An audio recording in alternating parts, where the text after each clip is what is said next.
Welcome to my YouTube channel general science by Vikas. और ये मेरा फर्स्ट लेक्चर है। इस फर्स्ट लेक्चर के अंदर हम +1 बायोलॉजी के चैप्टर नंबर 8 कोशिका जीवन की इकाई के बारे में पढ़ेंगे। तो चलो स्टार्ट करते हैं चैप्टर को। आपने अपने चारों तरफ दो प्रकार की चीजें देखी होगी, सजीव और निर्जीव।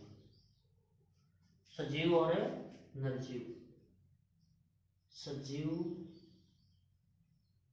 और निर्जीव।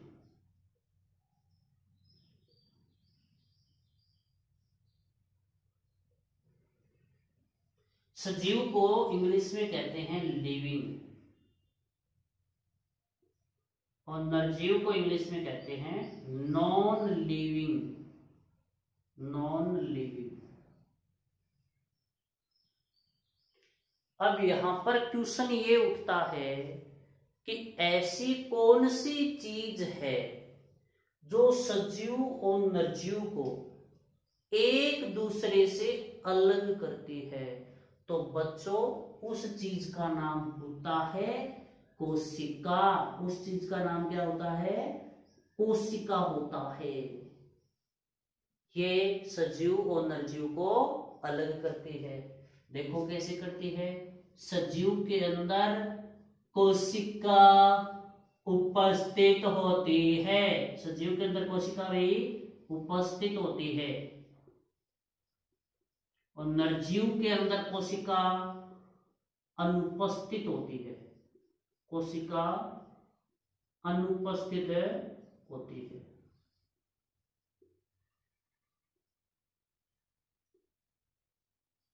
अनुपस्थित होती है। ठीक है। यानी सजीव के अंदर कोशिका नाम की संरचना पाई जाती है और निर्जीव के अंदर कोशिका नाम की संरचना नहीं पाई जाती है। जैसे मैं इसकी एग्जांपल लिख देता हूं। जैसे मैंने ये फोटो बना दी, ये बना दी। ये किसकी फोटो है? ये मनुष्य की फोटो है। तो मनुष्य क्या है? सजीव है या निर्जीव? तो ये है भाई सजीव है। ये सजीव क्यों है?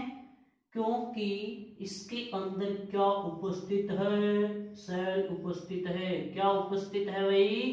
सेल प्रेजेंट है। सेल के प्रेजेंट। इसके बाद में ये बना देता हूं। ये बना दिया है बड़ा सारा पेड़। ये पेड़ भी क्या है? सजीव है। क्या है भाई? सजीव। क्योंकि इसके अंदर क्या उपस्थित है? सेल उपस्थित है। क्या उपस्थित है? सेल उपस्थित है। अब मैं एक और चीज बना देता हूं इस तरीके से। ये मैंने बना दी है। ये क्या बना दी है? ये मान लेते हैं मैंने पेंसिल बना दी। क्या बना दी? पेंसिल। तो पेंसिल क्या है? सजीव है या निर्जीव? तो ये क्या है भाई? निर्जीव है। क्या है? निर्जीव। क्योंकि इसके अंदर क्या नहीं है? कोशिका नहीं है। इसके अंदर क्या नहीं है? कोशिका नहीं है। ठीक है। अब हम इससे आगे बढ़ते हैं। आगे हम पढ़ेंगे जीव के बारे में, यानी इस लिविंग को हम आगे पढ़ेंगे। यानी जीव।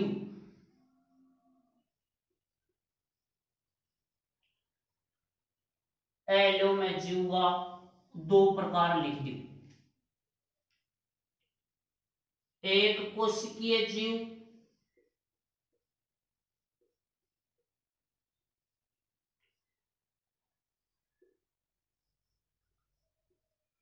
और बहुकोशिकीय जीव। बहुकोशिकीय जीव।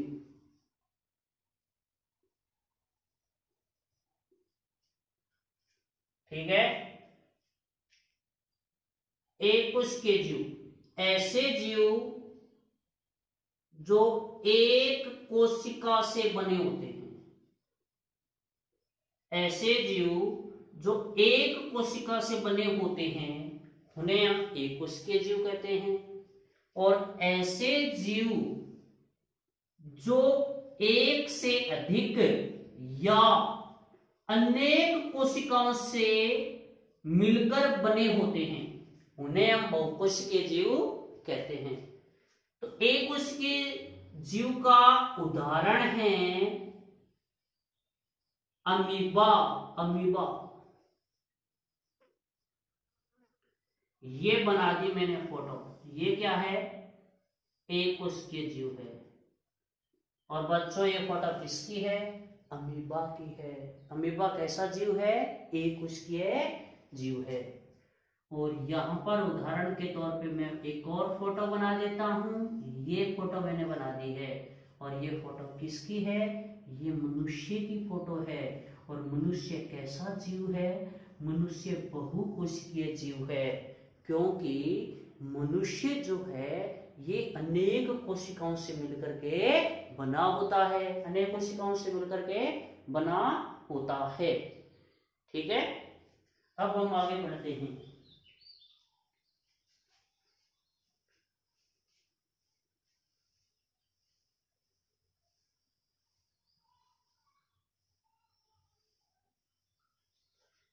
आगे पढ़ते हैं हम कुछ हिस्ट्री के बारे में, यानी सेल के इतिहास के बारे में जान लेते हैं। इतिहास के बारे में जान लेते हैं। तो सन 1665 के अंदर एक वैज्ञानिक आया था, रॉबर्ट हुक।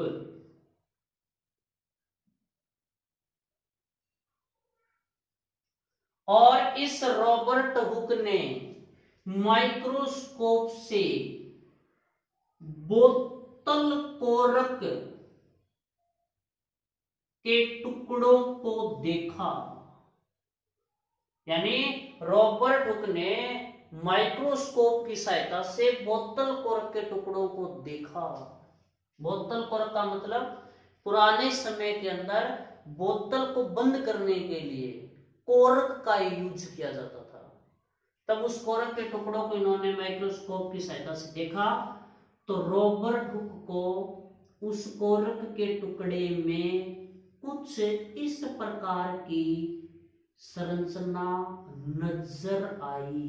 इस तरीके की संरचना नजर आई, यानी मधुमक्खी के छत्ते के समान संरचना नजर आई। मधुमक्खी के छत्ते के समान, मधुमक्खी के छत्ते के समान, छत्ते के समान संरचना नजर आई। और इन संरचनाओं को रॉबर्ट हुक ने सेलुला नाम दिया। इस एक स्ट्रक्चर के लिए हम क्या लिख देंगे? सेलुला। और इन सभी स्ट्रक्चर के लिए यानी बहुवचन में हम क्या लिख देंगे? सेलुली। और इस सेलुले से फिर क्या बना? सेल टर्म बना, सेल शब्द बना। ठीक है, उसके बाद मैं लिखता हूं कि अगर क्वेश्चन आ जाए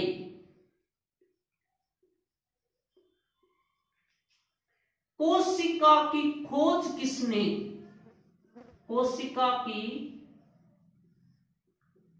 खोज किसने की, तो आप आंसर लिखेंगे रॉबर्ट हुक। आप आंसर क्या लिखेंगे? रॉबर्ट हुक लिखेंगे। क्या लिखेंगे?